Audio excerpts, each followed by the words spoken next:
Přátelé, my jsme křesťanské společenství Živá voda a já jsem pastorem křesťanského společenství Živá voda a my jsme dnes tady na tomto místě, aby jsme vám pověděli dobrou zprávu o Ježíši Kristu. Nedávno jsme slavili Vánoce, ale možná nevíte, proč se narodil Ježíš Kristus, že to byl Boží plán, jak říká Bible, že Bůh Otec miloval tak svět, že dal svého jediného syna, aby žádný, kdo v něho věří, nezahynul, ale měl život věčný. Vždyť Bůh neposlal svého syna na svět, aby svět soudil, ale aby byl skrze něj zachráněn, spasen. Přátelé, Ježíš Kristus se narodil, aby vás spasil od hříchu a dal vám věčný život. Proč? Od jakého hříchu? Od hříchu, který udělal Adam s Evou v zahradě Eden, když okusili ovoce ze stromu poznání dobrého a zlého. A Bůh je potrestal a vyhnal ze zahrady Eden a lidé ani si to ovlivnili se rodí automaticky hříchu. Když se podíváte do Bible, tak vždycky ve starých dobách lidé dávali různé oběti, aby měli obecenství s Bohem, ale takový vztah, jako měl Adam s Evou v zahradě Eden, neměli. A Bůh litoval, že nejdřív stvořil člověka, pak ho odpustil a přemýšlel, jak se tak uzdravit s člověkem. A proto se rozhodl, že pošle to nejdražší, co má, svého jediného syna. Nechá ho trpět, nechá ho ukřižovat a on stane z mrtvých a zajistí lidem cestu ke spáse. Možná jste tady, jste věřící, chodíte do kostela, ale to vás nezachrání, přátelé. Protože Ježíš sám říkal, když byl na této zemi, že je cesta, pravda a život a nikdo nepřichází k Otci skrze něj.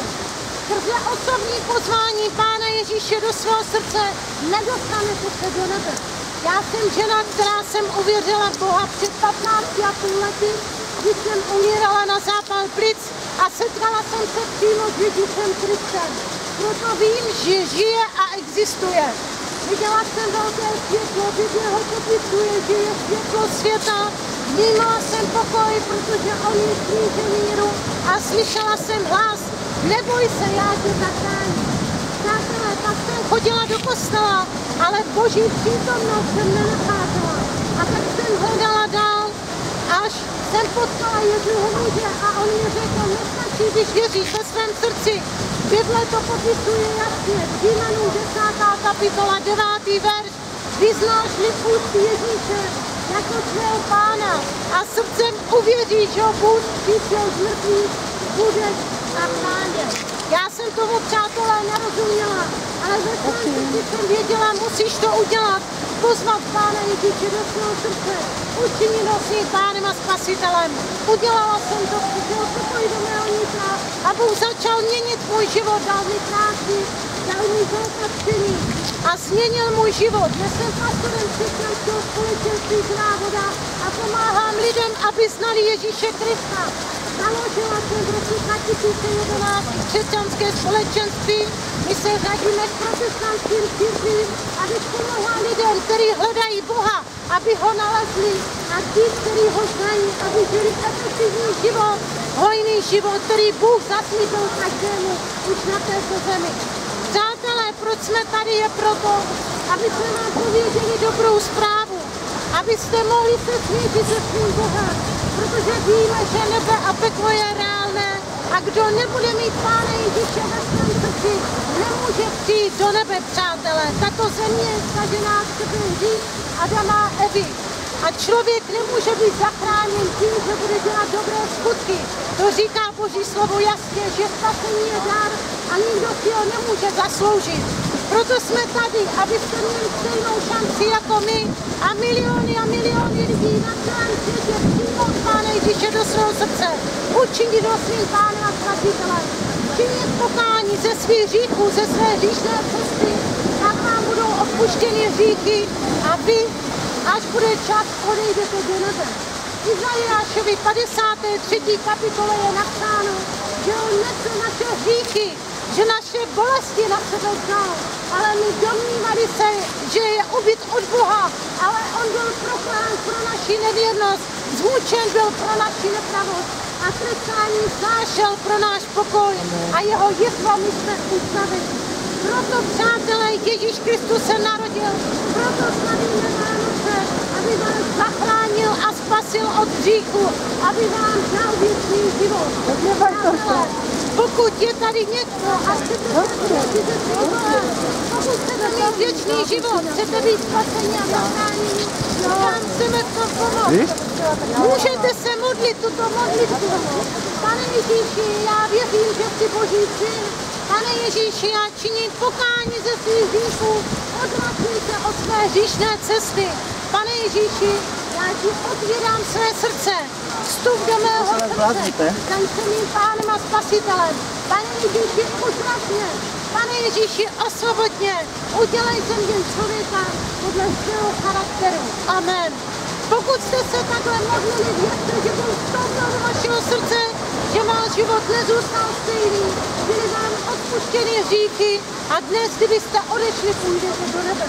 Tak je dobré, abyste denně rozmlouvali s Bohem na modlitbách, že jste věděli Boží slovo a navštěvovali křesťanská shromáždění. Můžete přijít na naše shromáždění, jestli budete mít zájem, přijďte za námi, dáme vám bližší kontakt na nás. Jestli potřebujete nějakou modlitbu, přijďte za námi, protože modlíme se za nemocné. Lidi jsou uzdraveni. Přátelé, Ježíš Kristus žije, dělá zázraky, mění lidské životy. Já sama osobně jsem se modlila za různé lidi v různých městech, v různých obcích v České republice i v zahraničí. Teď nedávno jsem byla v Norsku, kde i teď žijí a působí v současné době. A viděla jsem mnoho uzdravení a zázraků, přátelé.